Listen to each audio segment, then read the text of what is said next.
Ang problema ay may kaugnayan sa kanyang identidad, nagtanggap sa sarili o mga pagbabago sa kanyang buhay na teacher. Okay lang yan.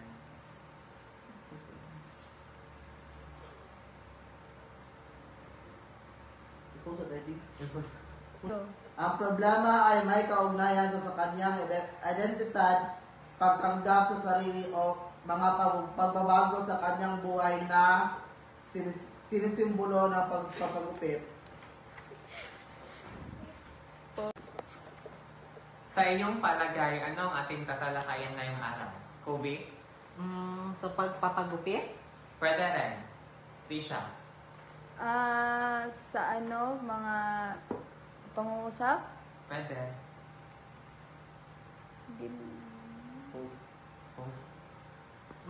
Sa pagpapagupit? Pwede rin. Tisha?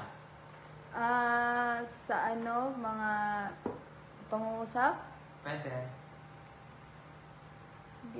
Action. Kaya ang ating tatalakayin ngayong araw ay ang araling pangalipanaklaw. Ano nga ba ang pangalipanaklaw? Basahin niyo mga bata. Ano nga ba ang pangalipanaklaw? Ang pangalipanaklaw ay uri ng panghalip na humarili sa isang tiyak na dami o grupo ng mga pangalan.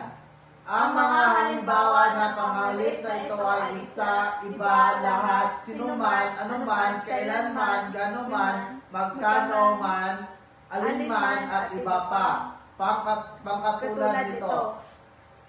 Kaya ang pangalipanaklaw ay isang uri ng panghalip na tumutukoy na pangalan o hindi tiyak na pagbuo ng salita. So merong mga halimbawa ng pangalipanaklaw.